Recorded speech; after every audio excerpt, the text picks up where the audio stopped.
Hello viewers, welcome to another video. In this video we will discuss Janasad Medical University MDCAT past paper MCQs of 2015 chemistry portion. तो आज की video में 2015 chemistry portion solve करेंगे। हमें बहुत सारी videos बना लिए जिन्ना के पास पेपर हैं। अभी तक आपने वीडियोस नहीं देखे तो जाएं और वॉच करें, बहुत ज़्यादा हेल्पफुल हो सकती हैं आपके लिए। चलते हैं आज के अपने फर्स्ट स्लाइड के जानिब। Which of the following molecules shown below are aromatic. कौन से कंपाउंड एरोमेटिक हैं, याद रखें। एरोमेटिक कंपाउंड्स के सारे नेम्स, उनकी प्रॉपर्टीज़ को डिस्टिंग्विश करने क्वेश्चन आ सकता है। तो यहाँ पे कौन सा कंपाउंड एरोमेटिक है, वो है 2 ओनली। जो हमारे पास 2 नंबर कंपाउंड है वो एरोमेटिक कंपाउंड है। सो बी इज़ करेक्ट वन। चलते हैं नेक्स्ट MCQs के जानिब। यहाँ पे आपके पास आ गया the major products of the reaction shown below. अच्छा, अगर मैं ये रिएक्शन करवाऊँगी ना बहुत ज़्यादा टाइम वेस्ट हो जाएगा आपका, ठीक है। तो इसलिए मैंने इस रिएक्शन को करवाया नहीं। आप बुक खोलें, आपके बुक पे ये रिएक्शन बाकायदा से गिवन है। जस्ट एक बार देख लें, आपको डबल डिस्प्लेसमेंट रिएक्शन की सारी वैल्यूज़ और उसके प्रोडक्ट्स पता लग जाएंगे। तो इसमें जो आपके पास आंसर करेक्ट आएगा ना, वो करेक्ट आएगा फिनोल एंड ब्रोमोप्रोपेन, ठीक है जी। हाइड्रोजन ब्रोमाइड की प्रेजेंस में, तो ए इज़ करेक्ट ऑप्शन। चलते हैं अपने नेक्स्ट MCQs के जानो। यहाँ पे आगे आपके पास कमर्शियल हाइड्रोजन इज ऑप्टेन। अच्छा, हाइड्रोजन तो हमें मिलती है। अगर हम किसी भी कमर्शियल हाइड्रोजन की बात करें ना, तो उसको हम बोलते हैं मार्श गैस, ठीक है जी। तो इसका ऑप्शन नंबर सी करेक्ट होगा। उसके बाद ionisation of hydrogen atom gives. Ionisation जब भी हम करेंगे हाइड्रोजन एटम की, तो उसमें से एक मखसूस चीज़ निकल आती है, उस चीज़ को हम बोलते हैं प्रोटॉन, ठीक है जी। सो पी जो हमारा सी ऑप्शन होगा विच इज़ द प्रोटॉन, वो हमारे पास करेक्ट ऑप्शन साबित हो सकता है। उसके बाद व्हाट इज़ द और which is the most basic character. देखिए, एक बार याद रख लें, जब भी आप टॉप टू बॉटम आएंगे ना प्रोडक्ट टेबल में, तो आपकी बेसिक कैरेक्टर की प्रॉपर्टीज़ इंक्रीज़ होती जाएंगी और लेफ़्ट राइट आपकी बेसिक कैरेक्टर की प्रॉपर्टीज़ डिक्रीज़ होती जाएंगी। तो जैसे जैसे आप नीचे आ गए तो रुबिडियम आपको मिलेगा नीचे, तो उसकी सबसे ज़्यादा बेसिसिटी होती है, ठीक है ना। टॉप टू बॉटम तो वो ही आएगा ना, अभी समझ रहे हैं आप। तो आपका जो ए ऑप्शन करेक्ट होगा।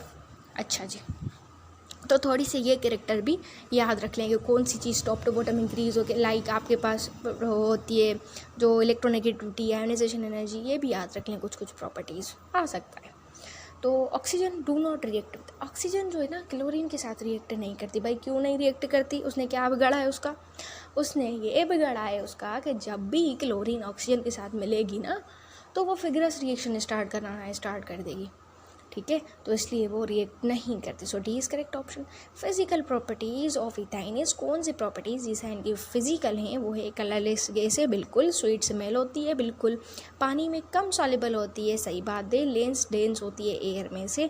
जब भी उसको एक्सप्लोर किया जाए तो वो explore Korean liquid because of the unstable nature. Ethyne बिल्कुल स्टेबल नेचर का नहीं होता, इसलिए उसको अनस्टेबल करार दिया जा सकता है। तो आपके जो चारों ऑप्शंस हैं ABCD, चारों ऑप्शंस करेक्ट हैं, इसलिए आपका ई ऑप्शन करेक्ट हो गया। ओके हो गया, क्योंकि फिजिकल प्रॉपर्टीज़ सब एक दूसरे से रिलेट कर रही हैं।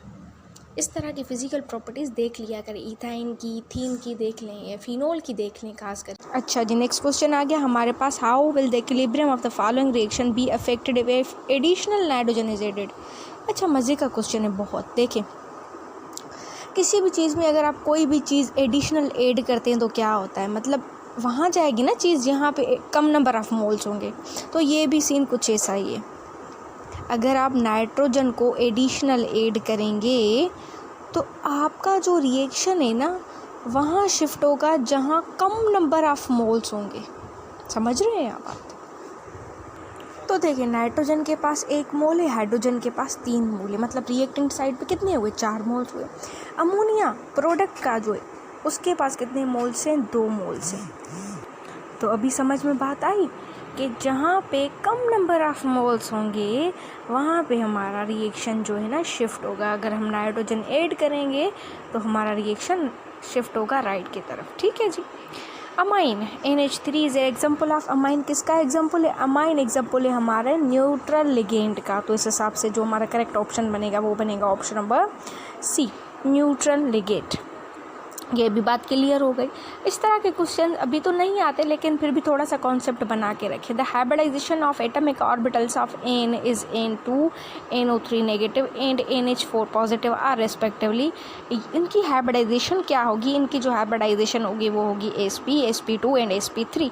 अच्छा, अगर हाइब्रिडाइजेशन आपको डिफ़िकल्ट लगती है ना, तो आप जो है ना कमेंट सेक्शन में बताएं, मैं ट्रिक के साथ अपलोड कर दूंगी हाइब्रिडाइजेशन।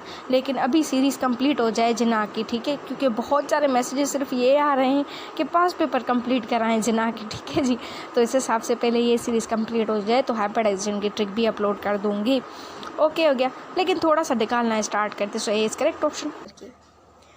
उसके बाद dipole moment of the given molecule are such that. अच्छा, अगर आपको डायपोल मोमेंट नहीं निकालना आता ना, तो आप कमेंट सेक्शन में बताएं। मैं कोशिश करूँगी कि कुछ वीडियोस इस ट्रिक्स पर भी अपलोड करूँ। लिहाजा बहुत सारी ट्रिक्स अपलोड कर दी हैं पहले, अभी पास पेपर की सीरीज़ है तो वो कंप्लीट हो जाए एक बार। तो अगर आपको डायपोल मोमेंट नहीं निकालना तो वो भी कमेंट सेक्शन में बताएं आप, या कुछ चीज़ें आपको बता दिया करें कि मुझे ये चाहिए, ठीक है। यहाँ पे जो आपका करेक्ट ऑप्शन है वो सी होगा, NH3 greater, NH greater, BF3 से ग्रेटर है। सो उसके बाद आपको ये डायमेंशन दी गई है, A is equal to B, B is equal to C, alpha is equal to beta, beta is equal to gamma. ये किसकी प्रॉपर्टीज़ है? क्यूबिक सिस्टम की। क्रिस्टल सिस्टम जब आप पढ़ेंगे ना, तो आप में ये होगी कि अल्फ़ा बीटा इक्वल होगी ना गामा के, तो वो 90 के बराबर होते हो। ये प्रॉपर्टीज़ क्यूबिक सिस्टम की है। नेक्स्ट MCQ, पानी जो होता है वो हायर बॉइलिंग पॉइंट क्यों रखता है हाइड्रोजन फ्लोराइड के? मतलब ज़्यादा पानी की क्यों बॉइलिंग पॉइंट होती है? वो इसलिए क्योंकि जो पानी होता है ना, H2 होता है ना, वो ज़्यादा हाइड्रोजन बॉन्ड्स बना सकता है। H2 has a higher boiling point than HF because water can form more hydrogen bonds. तो इस हिसाब से जो हमारा करेक्ट ऑप्शन बनेगा वो बनेगा ऑप्शन नंबर बी। उसके बाद हमारे पास MCQs आ गया। विच of the following best describe the emission spectrum of hydrogen atom, hydrogen जो एटमिक हाइड्रोजन होती है। तो देखिए, जब आप वो है ना एटमिक हाइड्रोजन वाला पढ़ेंगे तो उसमें क्या होता है, सेवरल जो सीरीज़ होती है ना लाइंस की, वो बिल्कुल चेंज इंटेंसिटी के साथ निकलती हैं। Decreasing on the wave number increases with each series. तो आपके पास जो ऑप्शन नंबर डी है ना, ये करेक्ट है। एक बात याद रखिए, तो आपको ना एक दो टॉपिक्स सही से पढ़ने हैं एटमिक हाइड्रोजन को सही से समझने के लिए। एक आप लाइन स्पेक्ट्रम सही से पढ़ो और दूसरा कंटिन्यूस स्पेक्ट्रम सही से पढ़ो। यहाँ पे ना एक दूसरे से मिलते जुलते फिजिक्स और केमिस्ट्री में क्वेश्चंस आ जाते हैं, तो पढ़ सके तो ये पढ़ लीजिएगा। So D is correct option. Ethyl alcohol when treated with concentrated sulphuric acid में गिव, ये तो इतना मज़े का सवाल है कि हर टेस्ट में पूछा जा सकता है, ठीक है। 2 बार ये रिपीट हो चुका है। मैंने इतने सारे टेस्ट सॉल्व किए तो मेरे को अंदाज़ा हो गया है कि कौन कौन ईयर की कौन कौन से जो है ना पास्ट रिपीट हो रहे हैं। तो ये क्वेश्चन है जो रिपीट होता है। इथाइल अल्कोहल जो जब आप ट्रीट करते हैं ना सल्फ्यूरिक एसिड के साथ, तो उसमें से डाइथाइल ईथर भी बनता है, इथलाइन भी बनता है और डाइथाइल सल्फाइड भी बनता है। तीनों चीज़ें पर याद रखें डिफरेंट टेम्परेचर्स पर।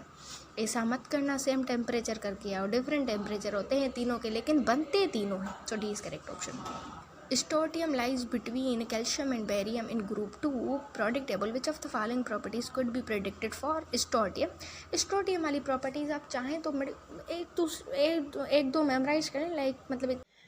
हमारे पास नेक्स्ट MCQ आ गया। Magnesium oxide is use the making of the lining of the furnace. It is extracted from the sea water is follows aqueous calcium hydroxide is needed to sea water. ये equation दी गई है। The magnesium hydroxide is then filtered out of and roasted. Which of the following comparison between the calcium and magnesium explains why magnesium hydroxide form? तो ये भी syllabus में नहीं है इस साल जो है ना, इसको कैल्शियम, स्ट्रोटियम, बेरियम, मैग्नीशियम वाले सब जो है ना प्रोसेस को एक्सक्लूड कर दिया गया है। लेकिन फिर भी करेक्ट ऑप्शन तो हम देखते हैं ताकि हमें पता लग जाए कि कौन सा कब करेक्ट ऑप्शन हो सकता है। सो इसका जो करेक्ट ऑप्शन बनेगा आपके पास वो सी बनेगा। नेक्स्ट MCQ आ गया हमारे पास। ये बहुत ज़्यादा इंपॉर्टेंट क्वेश्चन है, इसकी एक्सप्लेनेशन को ध्यान से देखना। The series limit for the Balmer series of hydrogen spectrum occurs at 3664 angstrom. Calculate ionisation energy of the hydrogen atom. ठीक है जी, तो इसका जो करेक्ट ऑप्शन है वो है 21.7 × 10⁻⁻19 जूल। इसका करेक्ट ऑप्शन हमें पता चल गया। उसके बाद हम देखेंगे किस तरह से हमने इसका सॉल्व करा है प्रॉपरली। तो यहाँ पे आ गया हमारे पास सॉल्व। तो देखिए ये वाली इक्वेशन लगाएं, change in energy is equal to H C lambda. H की वैल्यू कांस्टेंट होती है, सी की वैल्यू कांस्टेंट होती है, लेमडा की जो वैल्यू है वेवलेंथ की वो गिवन है क्वेश्चन में। ओके, इसको जब आपने सम अप किया तो आपके पास ये आंसर आ गया 5.42 × 10⁻⁻⁹ जूल। अच्छा, एन का स्क्वायर कर दें जो बाल्मर सीरीज में होता है। अगर जो यहाँ पे लाइमन होता तो हम एन की जगह पर रखते 1, अगर बाल्मर है तो हम 2 रखेंगे, तो उसको सम अप करें, आंसर आ जाएगा आपके पास। Clear? Bond energy between nitrogen atom in N2 molecules. ये ना क्वेश्चन थियोरेटिकली और मेमोराइज करने वाला है कि जो हमारे पास N2 मॉलिक्यूल के पास बॉन्ड एनर्जी होती है वो कितनी होती है, वो होती है 946 किलो जूल पर मोल। So is correct option. उसके बाद the solubility of BSO4 at temperature is, ये जो टेम्परेचर दिया गया है। अच्छा, सॉल्युबिलिटी आपको अगर निकालनी नहीं आती तो आप कमेंट सेक्शन में बताएं, मैं ट्राई करूँगी एक वीडियो ना सॉल्युबिलिटी की ट्रिक्स पर अपलोड करूँ। मेरे पास ट्रिक्स हैं तो उस पर मैं टाइम निकाल के अपलोड कर दूँगी, अगर आपको नीडेड हो तो कमेंट सेक्शन में बताना। Atomic number of C is 6 and hydrogen is 1। How many electrons are present in 1.6 gram of methane. रटा मत लगाना, इसका ऑप्शन है, इसको समझना कि किस तरह से इसका सॉल्व किया गया है। आपको ऐसा लगेगा 6.2 × 10⁻⁻, ऐसे ही निकला है हमारा कांस्टेंट वैल्यू, लेकिन ऐसा नहीं है। अभी देखें मॉलिक्यूलर मास ऑफ मीथेन कितना होता है 16 ग्राम्स। उसके बाद इसके मोल्स कितने होते हैं 1.616 is equal to 0.1 mass upon molar mass. उसके बाद इसको मल्टीप्लाई करें Na से, एवागेड्रो नंबर थे 6.0 × 10⁻22 आ जाएगा। मीथेन में होते हैं 10 इलेक्ट्रॉन, CH4 में होते हैं 10 इलेक्ट्रॉन। सो 10 इलेक्ट्रॉन को मल्टीप्लाई करें 6.0 × 10⁻22 के साथ, तो 6.0 × 10⁻23 आपके पास आंसर आ जाएगा। थोड़ा समझना है इस क्वेश्चन को, एक बार फिर से देखना, क्वेश्चन को भी एक्सप्लेनेशन को भी नोट डाउन कर लेना। इस तरह के क्वेश्चन थोड़े से कंफ्यूजिंग मैनर में पूछे जा सकते हैं। ओके हो गया। उसके बाद ये भी सॉल्यूशन है एक किस्म का। अ bottle of the cold drink contains 200 millilitre liquid in which carbon dioxide is 0.1। Suppose carbon dioxide behaves like an ideal gas. Suppose करें आइडियल गैस की तरह कार्बन डाइऑक्साइड बिहेव कर रही है। Volume of dissolve carbon dioxide eight standard temperature pressure is, STP पर क्या होगा। तो इसका जो करेक्ट ऑप्शन है आपके पास वो भी है, लेकिन सॉल्व हम देखेंगे किस तरह से इसका सॉल्व किया गया। ये आ गया हमारे पास सॉल्व। वॉल्यूम इन ml कितना था 200, ml को हमें लीटर में करना होता है ताकि स्टैंडर्ड हो जाए। तो 200 को डिवाइड कर दे 1000 के साथ, तो आपके पास 0.2 आंसर आ जाएगा। अभी जो क्वेश्चन में गिवन था 0.1, उसको मल्टीप्लाई करें 0.2 के साथ, 0.02 आ जाएगा। उसके बाद 0.02 को मल्टीप्लाई करें 22.4 के साथ, जो स्टैंडर्ड होता है वॉल्यूम का, सो 0.448 लीटर जो आपके पास करेक्ट ऑप्शन बन जाएगा। ओके हो गया ये भी क्वेश्चन। तो नेक्स्ट क्वेश्चन आ गया हमारे पास, surface tension in a liquid is caused by. अच्छा देखिए, एक तो सरफेस टेंशन अच्छी तरीके से पढ़ना, हाइड्रोजन बॉन्डिंग सही से पढ़ना, और विस्कोसिटी वाला जो टॉपिक है ना, एवापोरेशन विस्कोसिटी, ये भी सही से पढ़ना, इनमें से क्वेश्चन आते हैं। यहाँ पे surface tension is in a liquid is caused bye reduce rate of intermolecular equilibrium at the surface. जब जो है ना इंटरमॉलिक्यूलर फोर्सेस कम हो जाते हैं तो सरफेस टेंशन जो है ना हमारा काज होता है। तो इसका जो करेक्ट ऑप्शन बनेगा वो सी बनेगा। उसके बाद how many electrons can have the value n is equal to 2, L is equal to 1, S is equal to +1 divide by 2 in the configuration 1:2 2:2 2p3। इसमें कितने इलेक्ट्रॉन्स होते हैं?